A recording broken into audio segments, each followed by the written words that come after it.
Sweet Talk is a weekly 20-minute podcast brought to you by the Continuing Education Workforce Training Division of Idaho State University's College of Technology.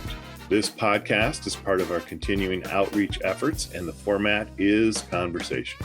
We're having conversations with businesses, professionals, entrepreneurs, community agencies, and in all cases, difference makers. You can find us on Apple Podcasts, Spotify, and SoundCloud.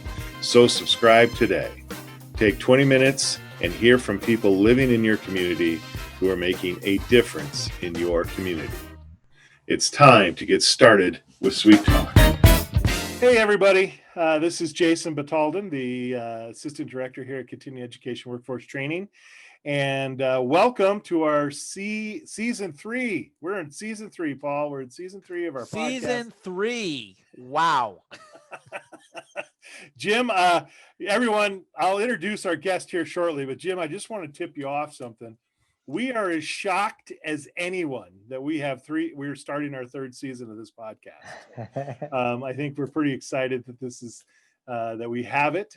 We had a wonderful first 2 seasons, and now we're kicking off our season 3. So this is pretty good. So, yeah. So Paul, just real quick, we're back together. Gary hasn't kicked us off. He hasn't. No. Still host this thing together. I'm waiting for the day Gary says, "Hey, just too many resources to do that anymore." No, right. He would never do that. Or that I'm surprised he lets us do it together. I'm surprised, he hasn't separated us, Yes. My 3rd grade teacher used to separate me, so she could control me better in class. I'm kind of waiting for that to happen. Hey, Jim, before we go much farther, before we introduce you to our wonderful audience, and by now I think our audience is more than just my mom, so that's pretty cool. We do have to say the official word, and that official word is welcome. And when we say welcome, Jim, what that means is the 20-minute timer started. So Jim Anglesey, I wrote it down here. You are the Assistant City Planner and the Historic Preservation Committee Liaison. And please introduce yourself to the Sweet Talk audience. Yeah, like you said, I'm City Planner, Historic Preservation Liaison. I have a passion for historic preservation and city design. Have a degree in urban planning and landscape architecture. And so I'm really interested in how cities are designed, and historic preservation is a big part of that, in that design. How long you've been at this position with the city? Since the beginning of this year. Oh, wow. Yeah, so I'm newbie. New job, new pandemic, right? That's right. Or when we say this year, we've got 2020, correct? Yeah, that's right. You started in January 2020, right on. Yep. So how has that been working for you? New job, and then had to find a way to work from home with about the 3rd month on the job, or what? Yeah. Well, it's been interesting for sure. We were at home for a couple months, March, April. And then we've been back in the office since, making sure the city runs smoothly. Right. So, but it's been interesting, to say the least. So, cool. Jim, on your position, since I don't know, what do you do? So, my position as assistant planner, I, like all other planners, I review any land use issues, zoning questions, or like special conditional use permits, things like that. I'm also over reviewing sign applications. So when somebody wants to apply for a sign, we do that. A lot of the administrative scheduling meetings, but the most important thing is historic preservation. I really like that part of my job, because like I said, it's an important piece of Pocatello and part of our culture and identity. And it's a subject that I'm greatly interested in. And so as historic preservation liaison, I help the Historic Preservation Commission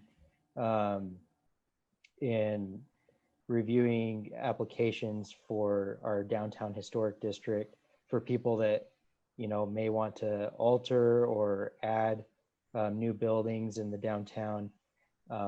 We review those, and then we promote historic preservation throughout the city, such as the Brady Chapel or any residential historic districts that neighborhoods want to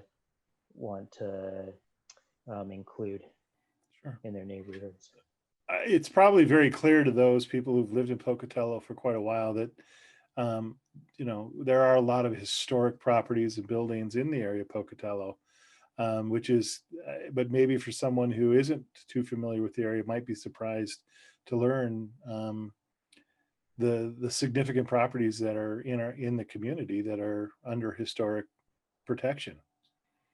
Yeah, and Pocatello has one of the oldest housing stocks in the state, which is pretty interesting too. Okay, sorry. So housing stocks. Housing stock. So okay, yeah.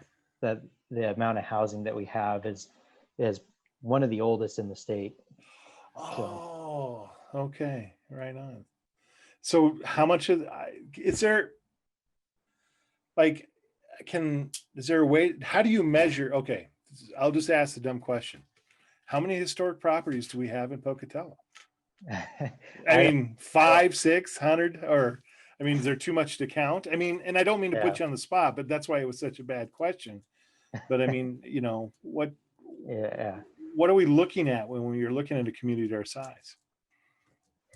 Yeah, I don't have a number per se off the top of my head, but I mean, we've got the downtown historic district. We also have a good amount of the ISU buildings are older and historic, and then we have about 5 historic neighborhood districts, most of them surrounding ISU in the downtown. Jim, what defines a historic property? That's a good question. That's a really good question.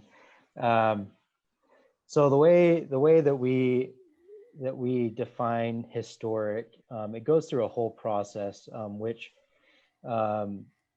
includes what we call the National Registry for Historic Structures and Neighborhoods. So this National Registry, we hire, I guess this is the process. We hire consultants to come that are professionally trained to inspect properties and determine, based off a criteria that they have, if it's historic or not, or if it has any historic significance. And so that question may be answered better by a historic preservation professional that we hire to do these surveys, because they have like a whole criteria of historic preservation if it qualifies to be historic. And so when they do their survey, they give us back a report that says this is historic because, and then they list out their reasoning. And we typically take their recommendations and go through the process of registering these properties as nationally recognized historic structures and properties. Now, who generally, I guess, applies for the historic designation? Is it the homeowner? Is it typically organizations, or is it the city or itself will go looking for these to define these new historic buildings? Yeah, so it's kind of starts with the Historic Preservation Commission. We're tasked, and we do it in coordination with the State Historic Preservation Office, in finding neighborhood structures districts that we're interested in seeing if it has historic value. And so, back in the 80s, when they designated downtown as historic, the commission would have said, this place is important to us. We want to see if it has any historic value. So the survey is done and the report comes back saying these properties specifically are historic. Once we get that report, we go to the public and say, we have documentation that this is potentially historic, and then we go from there to see if the property owner wants that designation or not. And so it starts with us, but once we get that report, we do outreach to the public to see if they want that designation. So I suppose that kind of, I imagine as the liaison, right, as the assistant city planner and as the liaison, there's sort of this kind of balance between development and historic, right? I mean, or is that just is that a false perception in my head? But is that kind of this struggle, right? If we want to we need this city block to build a new, I don't know, Starbucks, heaven forbid. What does that look like, and what does that go? So this development sort of historic property kind of conflict. Is that just a figment of my imagination, or does that really happen? No, it's a struggle, and I guess one thing I did that may help this conversation is that there's a difference between nationally recognized, nationally registered historic, and locally protected historic. Okay. Now, in Pocatello, we have one locally protected district, and that's the downtown. All the other districts, like within the neighborhoods, are nationally recognized, but the downtown currently is the only district that is locally protected. And so what that means is that the city, and specifically the Historic Preservation Commission, when it comes to property owners and kind of regulating what they can and cannot do with their property, it really comes down, historic preservation wise, to the historic downtown district. And so, speaking of development and remodeling of properties, the Historic Preservation Commission reviews the properties in the downtown historic district for any alteration that may occur, and that includes new development in that historic district. And so they'll review any of that, and we have a book of, or not a book, but a handout of standards that we look at, so that it fits in with the neighborhood. And so I guess from that perspective, that's kind of the give and take in historic preservation, and keep restoring and keeping and preserving history versus new development. We try our best not to regulate it to the point that we don't encourage new development, but we want to protect what we have, because those buildings, those places are part of the identity of Pocatello. They've been here for a lot longer than we have, most of us. Right. And so, right, they're just as much part of the community as we all are too. Right. Go ahead. Did you have a question, Paul?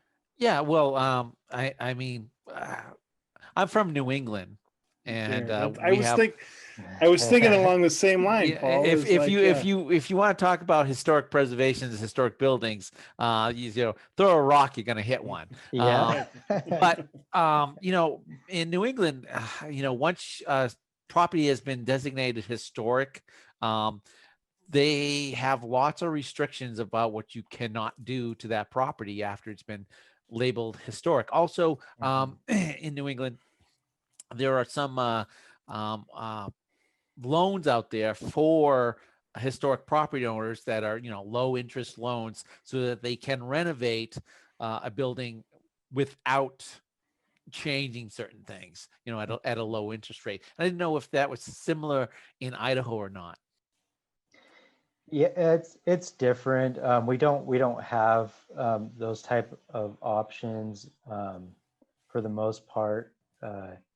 There are like federally funded programs for redevelopment and historic properties, low income properties. I don't deal with that really at all in Pocatello. And from what I understand, those programs are directed at a local level, and they make the decisions on how to spend that federally funded money. And from my knowledge, that hasn't been a priority, at least for historic properties. So you mentioned earlier on in this podcast, you said that you enjoy this part of your job, the historic preservation. Yeah. Why? I'm curious. What about that do you find so? And I don't mean that facetiously. I'm curious. Why do you enjoy it? Oh, that's a good question. um, I enjoy history, and that helps a lot. But I've always had an appreciation and a love for turn of the century classic architecture, as opposed to like modern architecture. And so, and having a design degree too kind of helps too.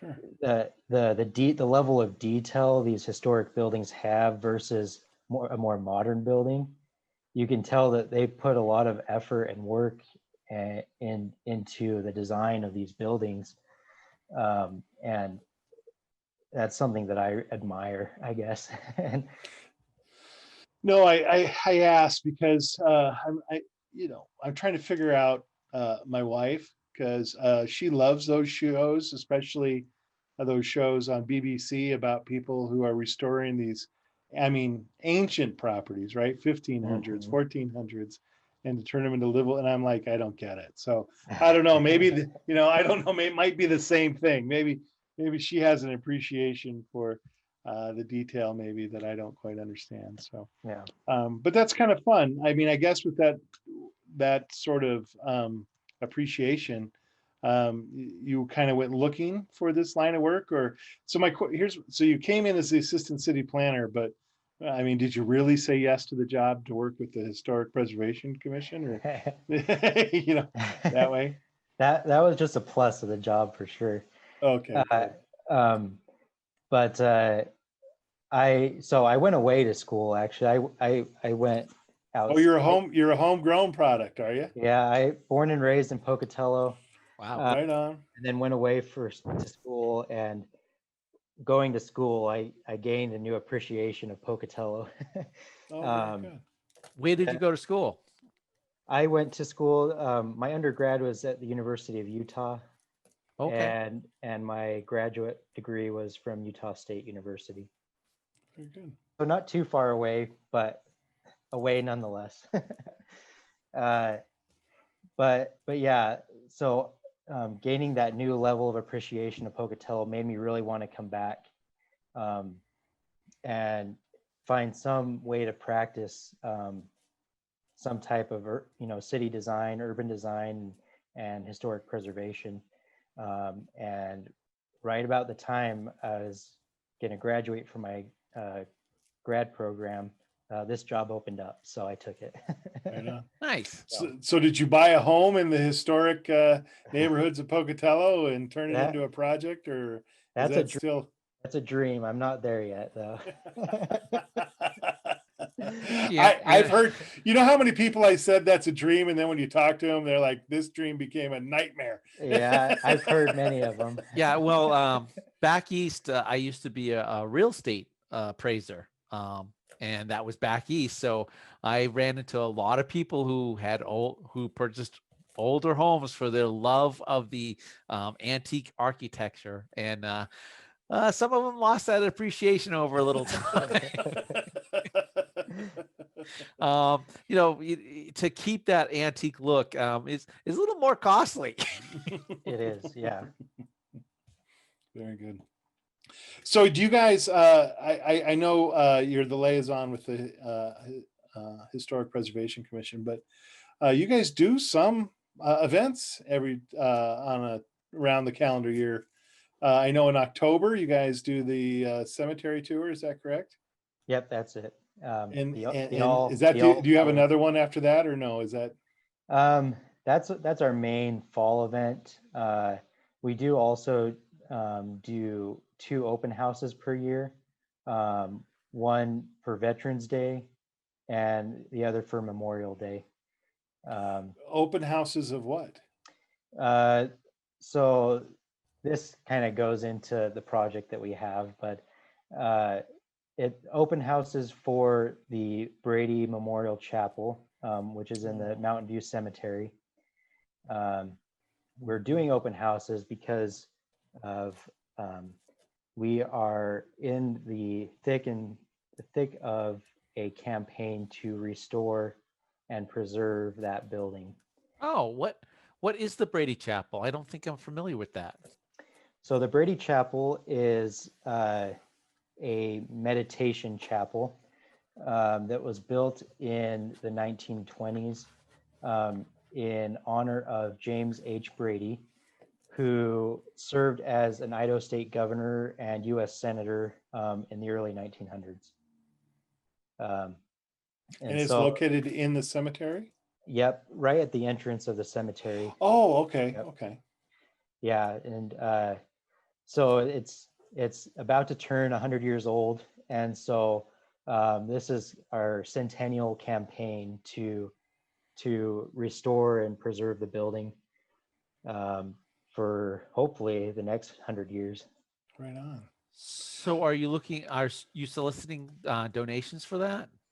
Yes, and so the events that you mentioned, they're all geared towards seeking donations for this project. So we've got the annual scavenger hunt at the cemetery every October, the 2 open houses, and we have one more that we've done in the past called Stones to Stories, and it's at the cemetery, and it just goes over stories of people that are buried there. Oh, cool. Where we have actors that dress up as these people and tell their story to people that are there. Neat. And so those are currently our 4 events. We're hoping to add more prior to the 100-year anniversary of the chapel, to hopefully get more people engaged. And and when know is about the project. next event? So the next one is actually tomorrow, Veterans Day. But then the one after that, we haven't planned any other events in addition to, so the next one would be Memorial Day. Okay. So if someone's interested in helping or learning more about this restoration project for the Brady Chapel, how can they get a hold of you? So information is on our website at pocatello.us. Pocatello, okay. There's On the city website. Yep. Gotcha. There's a page specifically for historic preservation, and we've got a little write-up on there regarding the Brady Chapel and ways to donate even on our website. Very cool. And if someone was interested in pursuing a historic designation for the building, would that be the same way of getting hold of you? If they want to register their own property, or get the ball rolling, or even inquire about how to get that done. Yeah, we do it all the time. So we have all the information that they would need to do that. And again, at the city website, contact you. Very good. Yep. Well, Jim, I got our timer went off a minute ago, or a little bit ago, and I appreciate this conversation. And thank you very much for being on our show today. So yeah, of course. Yeah, Thanks for having me. Thank you so much. Right on.